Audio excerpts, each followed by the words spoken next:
뉴스투데이 주요 뉴스입니다. 일제감정기 일본은 어린이들에게까지 놀이를 가장한 조선어 말살 정책을 펼친 걸로 드러났습니다. 공공체육시설의 운영시간이 제각각이라 시민들이 이용에 어려움을 겪고 있습니다. 개선이 필요하다는 지적이 나오고 있습니다. 여객선과 공사용 철선 충돌 사고의 문제점을 들여다보는 기획보도, 발주처인 한전 측 사업계획서를 보니 대부분 지키지 않은 걸로 드러났습니다. 전남에서 트랙터나 경운기 등 농기계 사고가 잇따르는 가운데 한 번 사고가 나면 숨지거나 크게 다치는 일이 많아 주의가 필요합니다. 여러분 안녕하십니까? 목포 MBC 뉴스투데이입니다. 오늘 첫 소식입니다. 제79주년 광복절을 맞아 전남도청 김대중 광당에서 되찾은 대안의 빛, 이어갈 전남의 빛이라는 주제로 경축식이 열렸습니다.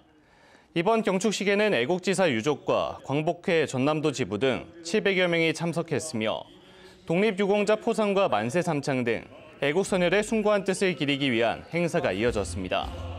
또 기념공연에서는 시문의 항일 정신이 담긴 시 그날이 오면을 전남도청 펜싱부 소속이자 파리올림픽 메달리스트 최세빈 선수가 낭독해 감동을 전하기도 했습니다. 제79주년 광복절을 맞아 전남 지역 곳곳에 태극기가 걸렸습니다. 어제 목포시 오감동의 한 아파트에서는 217가구 가운데 70%가 넘는 160여 가구가 태극기를 개양하는 등 전남 일대에서 광복절을 잊지 않기 위한 태극기 개양 운동이 열렸습니다. 목포여가 목포 MBC 신사업 미디어월에도 광복절을 기념한 태극기 영상이 공개되는 등 광복의 의미를 되새기기 위한 행사가 곳곳에서 이어졌습니다. 일제감정기 일본은 우리말과 역사를 지우기 위해 수단과 방법을 가리지 않았습니다. 어린 초등학교 학생들에게조차 놀이를 가장해 일본어를 쓰게 하면서 서로를 감시하게 했습니다. 김영찬 기자의 보도입니다. 가로 5cm, 세로 9cm의 작은 종이로 만든 카드입니다. 왼쪽 기퉁이에는 한자로 가해 공립보통학교라 쓰여 있습니다. 중앙에는 말은 국어로, 여기서 국어는 일본어를 말합니다. 이른바 조선어 금지 1어 상용 카드로 1935년쯤 당시 일본인 국민학교 교사들이 만든 것으로 추정됩니다. 일종의 놀이 카드였는데 학생들이 조선어를 쓸 때마다 상대방 카드를 한 장씩 빼앗도록 하고 남은 카드 수에 따라 벌을 줍니다. 서로 감시를 하게 해요. 한국어를 못 쓰게, 조선어를 못 쓰게.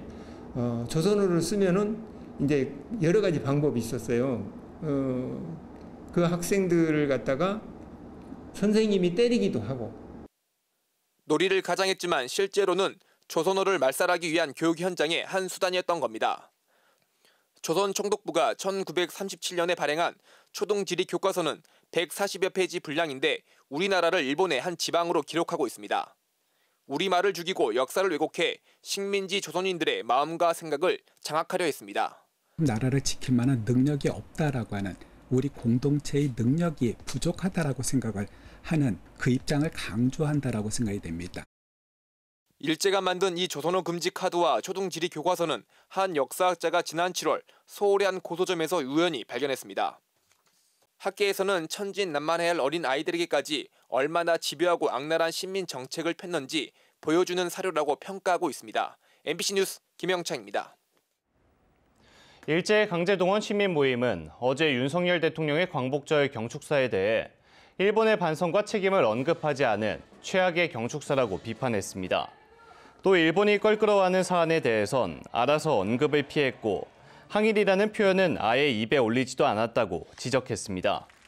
그러면서 독립기념관장 임명 문제로 사상 처음 광복회가 정부 기념식에 불참하는 초유의 사태를 맡고 있지만 윤 대통령은 회피했다고 주장했습니다. 전남도의회가 김영석 신임 독립기념관장을 임명한 윤석열 정부의 행태를 규탄하며 임명을 즉각 철회할 것을 촉구했습니다. 전남도의회 소속 더불어민주당과 진보당, 정의당 의원 일동은 성명을 통해 일제강점기를 부정하고 독립운동을 폄훼하는 이를 독립기념관장에 임명한 건 대한민국 역사적 정체성을 훼손하는 일이라고 비판했습니다. 또 김 관장은 광복절을 부정하고 홍범도 장군 흉상 철거를 주장하는 등 역사관이 의심스러운 발언을 이어가고 있다며 국민들에게 사과하고 즉각 사퇴하라고 촉구했습니다. 최근 자기관리에 대한 관심이 높아지면서 퇴근 후에 운동하시는 분들이 많아졌죠. 하지만 막상 지자체에서 운영하는 공공체육시설들이 이른 시간에 문을 닫다 보니 시민들의 불만이 쏟아지고 있습니다. 함께 보시죠. 목포시가 직접 운영하고 있는 부주산 체육공원 테니스장입니다. 평일 저녁에도 테니스공을 치는 호쾌한 소리가 코트를 꽉 채웁니다. 부주산 테니스장은 지난 전국체전 때 이뤄진 대대적인 개보수 이후 시민들에게 더욱 인기를 끌고 있는데요. 코트마다 대기하는 사람들이 줄을 설 정도입니다. 테니스장 이용객은 늘어났지만 평일 이용 가능 시간은 오후 9시까지. 퇴근 시간대를 고려하면 운동을 제대로 할 수 있는 시간이 얼마 되지 않습니다. 저희가 9시에 끝나버리면 저희가 퇴근하고 집에서 밥 먹고 오면 운동할 수 있는 시간이 길어봤자 30분 그리고 1시간 이 정도밖에 안 되는데 이 체육시설을 만든 이유가 어디 있는지. 주말 이용 시간도 문제입니다. 연일 폭염특보가 내려지는 여름철, 해가 지기도 전인 오후 6시에 문을 닫습니다. 사실상 야외 활동을 자제해야 하는 시간대에만 운동을 할 수 있는 겁니다. 주말에는 지금 여름이라 6시에 지금 끝나기 때문에 9시에 문 열고 6시에 끝나기 때문에 칠 수가 없어요. 너무 더워서. 예. 목포시는 조례를 통해 체육시설의 여건에 따라 운영 시간을 정하도록 하고 있습니다. 운영 시간을 강제하는 조항은 없다 보니 현재 목포시에서 직접 운영하는 체육시설 11곳이 문을 닫는 시간은 오후 6시부터 11시까지 제각각입니다. 반면 가까운 무안군이 직접 운영하는 체육시설은 실내 수영장을 제외하고 오후 10시까지 최대한 이용 시간을 제공하고 있습니다. 목포시는 이용자들의 자율에 맡기면 시설 관리가 되지 않고 늦은 시간까지 관리 인력을 투입하기에는 인력과 예산이 부족하다는 이유를 들고 있습니다. 이용 시간 연장을 위해서는 그 인력 충원도 필요했고 직영시설 운영을 하게 되면 예산 소요 등의 문제로 지적이 됩니다. 취재가 시작되자 목포시는 타 체육시설의 유휴 인력을 활용해 민원이 제기되온 테니스장의 운영 시간을 임시로 늘리겠다고 밝혔지만 보다 근본적인 대책이 요구되고 있습니다. MBC 뉴스 최다운입니다. 여객선과 공사용 철선 충돌 사고의 문제점을 짚어보는 기획보도. 오늘은 발주처인 한전 측이 제출한 사업 계획서를 살펴봤습니다. 그럴듯한 조치 계획이 담겨 있는데 허가를 받고 공사가 시작된 뒤에는 제대로 지켜졌을까요? 김규희 기자가 취재했습니다. 송전솔로 발주처인 한전 측이 공유수면 점 사용 허가를 위해 신안군에 제출한 계획서입니다. 해경과 목포지방해양수산청 그리고 어민단체의 협의 의견을 받았습니다. 공사 중 우려되는 상황마다 한전 측은 조치 계획을 담았습니다. 이 가운데 여객선 운항 관련 부분, 통과 선박들의 운항에 지장을 줄 수도 있을 것으로 보인다는 의견에 기존 전선 높이를 최하 29m 이상으로 설계했다고 밝혔습니다. 하지만 사고는 전선이 아닌 14가닥의 전선을 차례로 당기던 인입철선, 이른바 메신저 와이어에서 발생했습니다. 작업 전에 일정을 조율하고 여객선과도 비상 연락망을 공유하고 여객선 운항 시 통신 채널을 유지하는 조치를 취하겠다고 답했습니다. 공사용 철선이 쳐져 충돌할 당시 여객선과 비상 연락망 그리고 통신 채널은 유지됐을까? 사고 여객선사 측은 황당하다는 반응입니다. 그런 것도 없고 연락도 없었고요. 그 작업하는지도 몰랐고 저희들은 아무 공 받지는 못했어요. 그쪽에서 아예 그냥 자기들이 나름대로 그냥 생각해가지고 그걸 설치한 거예요. 한전 측이 그나마 해경과 목포해양수산청에 보냈다는 공사 계획서도 월별 계획서 수준. 여객선 항로에서 이뤄지는 일별 작업 상황은 전혀 공유되지 않았습니다. 사실 저희들이 이제 작업 계획만 제출하게 돼 있지 날마다 그 작업 내용을 알릴 의무가 있는 건 아니었거든요. 허가를 위해 제출했던 계획조차 지키지 않은 한전 측과 시공업체. 말뿐인 계획 아니었냐는 비판에도 할 말이 없게 됐습니다. MBC 뉴스 김규희입니다. 신안 바다 가두리 양식장에서 조피볼락 3,000마리가 폐사하는 등 전남 지역에서 고손으로 폐사한 수산물이 29만 1천여 마리로 늘었습니다. 지난 6월 11일부터 발생한 가축 폐사도 계속 증가해 현재까지 덕가오리, 돼지 등 124개 농가에서 16만 마리 넘게 폐사하는 등 올여름 폭염 피해가 계속되고 있습니다. 여름철 고온다습한 날씨가 이어지면서 주요 과수의 탄저병 발생과 확산 우려가 커져 집중 방제가 당부됩니다.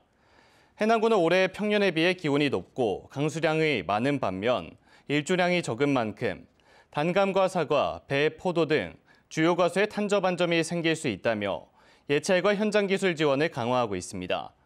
특히 예방을 위해선 과수원 내 통풍과 채광을 개선하고 감염된 과실과 가지를 신속히 제거한 뒤 잔여물을 깨끗하게 치워야 한다고 강조했습니다.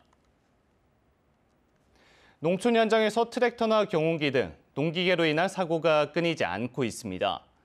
특히 농기계 사고는 그 특성상 일어났다 하면 중상을 입거나 숨질 가능성이 더욱 큰데요. 위험천만한 농기계 운영 실태를 임지은 기자가 취재했습니다. 트랙터가 농로 옆 숲풀 사이에 거꾸로 끼어 있습니다. 지난 4일 경작하던 트랙터가 비탈길 아래로 떨어지면서 운전자가 숨졌습니다.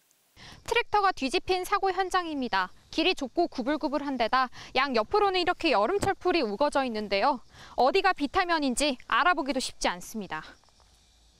풀이 무성하게 자라있는 한여름에는 예초기로 길가의 무성한 잡초를 먼저 제거하지 않는 이상 베테랑 운전자도 운전하기가 쉽지 않습니다.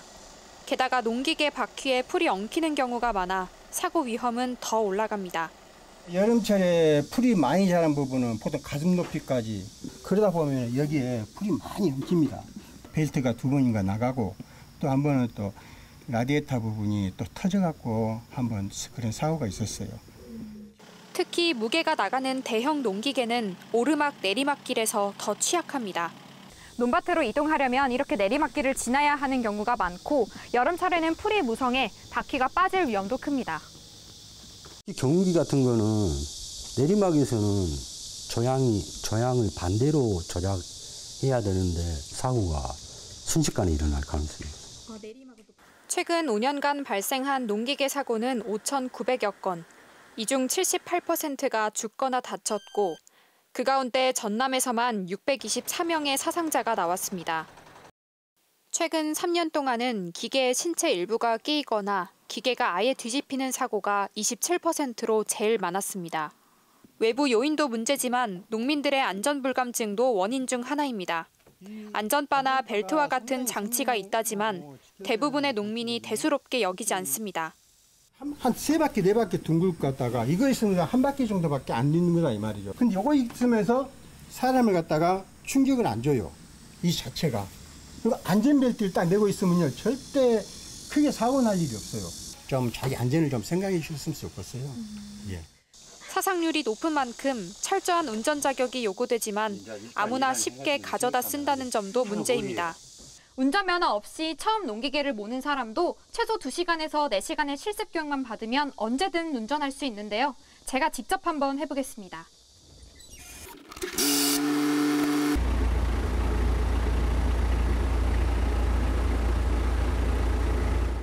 취재진처럼 실습장에서 처음 농기계를 몰아보고 논밭으로 가져다 사용하다가 사고로 이어지는 경우도 부지기수입니다. 안전교육을 실시하고 있는데 그 처음 사용하시는 분들에게 사실 좀 미비한 점이 많습니다. 농촌의 고령화로 농기계를 다루는 이들은 점점 더 나이가 들고 농사짓는 인구도 줄어듦에 따라 경작지는 더 규모가 커지면서 농기계 수요는 갈수록 늘고 있습니다. 그런 만큼 지금이라도 제도 개선을 통해 농기계 사고를 줄이는 대책 마련이 시급합니다. MBC 뉴스 임지은입니다.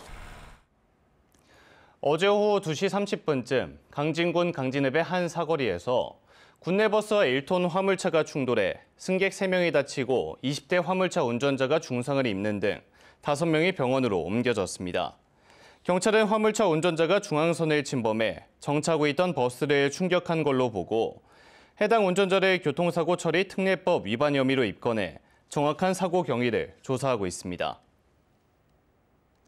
어제 오후 8시 15분쯤 장흥군 안양면 미륵사에서 불이 나 대웅전 일부를 태우고 소방서 추산 1억 6천만 원의 재산 피해를 낸 뒤 5시간 만에 꺼졌습니다. 경찰과 소방당국은 문화재 소실 여부 등 정확한 피해 규모와 화재 원인을 조사하고 있습니다.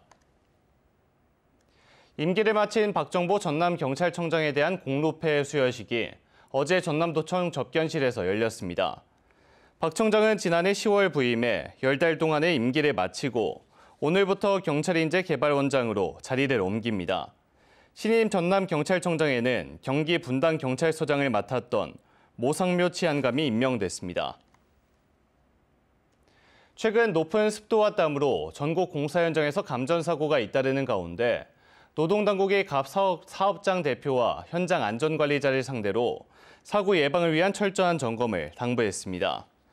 고용노동부 목포지청은 전기기계와 기구의 전선 피복 손상 여부를 수시로 점검하고 감전 방지용 누전 차단기 설치, 절연용 보호구 착용 등이 필요하다고 강조했습니다. 한국전력 하청업체인 JBC 소속 도서발전 노동자들이 오는 19일과 20일 세종산업통상자원부와 나주 한국전력공사 앞에서 부당해고에 항의하는 결의대회를 예고했습니다. 도서발전 노동자들은 근로자 지위확인 소송에서 전원이 승소했음에도 한국전력은 자신들의 자회사로 전직시켜주겠다며 소송 취하 등을 강요했고 결국 직접 고용을 주장한 184명은 15일부로 해고 통보를 받았다고 밝혔습니다. 이들은 도서전력의 안정적 공급을 위해 30년 최선을 다해왔다며 한전의 불법을 묵고하지 않고 부당해고 저지를 위해 투쟁하겠다고 덧붙였습니다. 내일 목포해양대학교 체육관에서 전남기업 스몰 엑스포가 열립니다. 전라남도와 해양수산부 등이 주관하고 해남과 완도 등 9개 시군, 전남 우수 어촌계가 참여하는 이번 엑스포에서는 우수 기어인의 노하우 전달과 어촌 개장의 기여 희망인 직접 상담 서비스가 제공됩니다.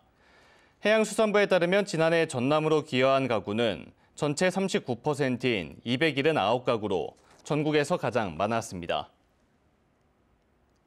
가을 갈치 낚시철을 맞아 오는 21일부터 12월까지 HJ 현대사무 앞바다가 개방됩니다. 영안군은 어민소득 증대와 관광객 유치를 위해 조업 금지 구역을 한시적으로 열기로 했다며 안전사고 예방을 위해 갈치잡이배 10여 척의 구명설비 비치 여부 등 안전점검을 마쳤다고 밝혔습니다. 목포시는 오는 19일부터 22일까지 3박 4일간 비상대비 태세 확립을 위한 2024 을지연습을 실시합니다. 목포시는 을지연습 기간인 오는 22일 소방서 사거리에서 연동사거리 구간에 차량 통제훈련을 실시할 예정이어서 7년 만에 공습경보 사이렌이 부활할 전망입니다.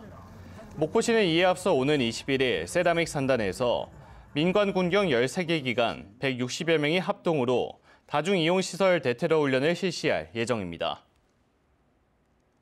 전라남도가 지역관광 활성화를 위해 인기 체험 상품을 정가의 절반 가격에 이용할 수 있는 1+1 블루투어 특별 행사를 진행합니다. 이번 행사는 전남 관광 플랫폼 앱을 통해 예산이 소진될 때까지 계속되며 행사 상품으로 목포 해상 케이블카, 요트 체험, 미디어 아트 등 다양한 체험이 포함되어 있습니다. 전라남도가 오는 30일까지 올해의 자랑스러운 전남인 수상 대상자를 추천받습니다. 자랑스러운 전남인은 경제, 사회봉사 등 6개 분야에서 뛰어난 활동을 하거나 도민에게 희망을 준 전남인 또는 기관과 단체라면 도민 20인 이상의 연설을 통해 누구나 추천할 수 있습니다. 전남 여성가족재단이 영화로 보는 페미니즘을 주제로 한 여성학 실천대학 심화과정 수강생을 모집합니다. 이번 과정에서는 조현준 경희대 교수가 서프러제트, 82년생 김지영 등 영화 속 이야기를 통해 영미와 한국 페미니즘에 대해 설명할 예정이며 다음 달까지 매주 화요일 저녁 이뤄집니다. 모집 대상은 기존 여성학 실천대학 1에서 5기 수료자와 6기 기본과정 수료자로 전남 여성가족재단으로 문의하면 됩니다. 전라남도교육청이 교육활동을 침해당한 교원들의 피해 회복을 위해 심리상담과 법률자문 등 교육활동 보호센터의 기능을 강화하기로 했습니다. 올해 전남에서 교육활동 보호센터에 접수된 심리상담 등 지원 건수는 930건으로 지난해 전체 549건 대비 70%가량 증가한 걸로 나타났습니다. 산림청이 주관한 아름다운 도시숲 50선에 목포 하당지구의 십자형 도시숲이 선정됐습니다. 목포 십자형 도시숲은 가로로는 1.3km에 달하는 장미의 거리에서 세로로는 버스터미널에서 평화광장까지 1.7km 구간으로 지난해는 모범 도시숲으로 인증받기도 했습니다. 최근 전남과 경남에서 채집된 모기의 50% 이상이 일본 내염 매개 모기인 걸로 확인되면서 해남군이 예방접종을 당부했습니다. 해남군은 일본 내염 바이러스에 감염될 경우 대부분 가벼운 증상을 보이지만 드물게 발작과 마비 등 심각한 증상으로 이어질 수 있다며 12세 이하 어린이는 보건소 등에서 무료 접종이 가능하다고 밝혔습니다. 해남 삼산 막걸리가 2024년 대한민국 우리술 품평회에서 대상을 받았습니다. 이번 품평회는 전국 246개 양조장, 395개 제품을 대상으로 전문가와 국민위원회 평가로 진행됐으며 해남 산산 주조장의 해남 찹쌀 생막걸리 구도가 고도 탁주 부문 대상에 선정됐습니다. 신안군은 카페 창업을 희망하는 군민을 대상으로 신안군 농산물 가공센터 교육장에서 커피 바리스타 2급 자격증 양성 과정을 운영을 들어갔다고 밝혔습니다. 신안군의 주민 바리스타 양성 교육은 20명을 대상으로 매주 한 차례씩 모두 8회 실시하는 교육으로 올해 교육은 신청 접수 시작 하루 만에 신청이 마감되는 등 호응이 컸습니다.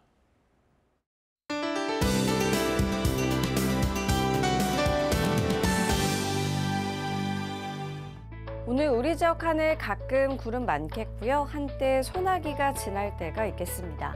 많은 양의 비가 한꺼번에 쏟아질 수 있고 돌풍과 벼락이 동반되기도 하겠습니다. 한편 폭염과 열대야가 지속되는데요. 낮 동안 최고 체감 더위가 35도까지 치솟겠습니다. 주말에도 구름 많은 가운데 가끔 소나기가 지나겠고 밤낮을 가리지 않는 더위가 계속되겠습니다. 다음은 자세한 지역별 날씨입니다. 서해안 낮 기온 목포와 한평, 영암 모두 33도까지 오르겠습니다.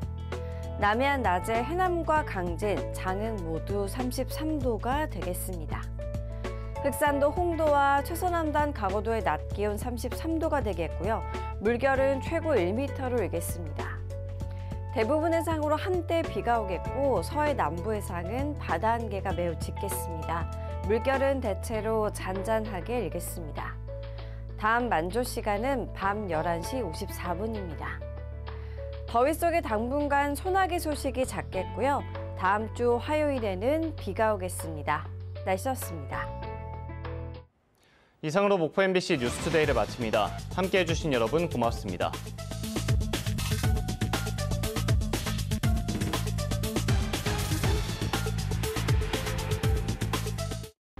비프라고 아퍼에 콰트로 치즈도 하잖아? 그건 치즈 파티라고. 비프라고 아퍼에 콰트로 치즈를 더 하라고. 콰트로 치즈 비프라고 아퍼.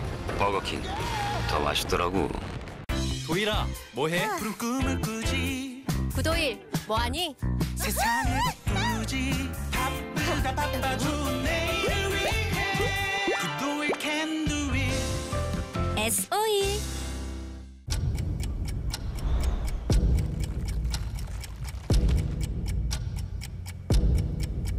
당신의 얼음은 지금도 녹고 있다. LG 퓨리케어 얼음 정수기. 국내 최초 냉동 보관이니까 더 단단하고 오래 시원하고 깨끗하게. 처음 얼음 그대로. LG 퓨리케어 오브젝 컬렉션 얼음 정수기.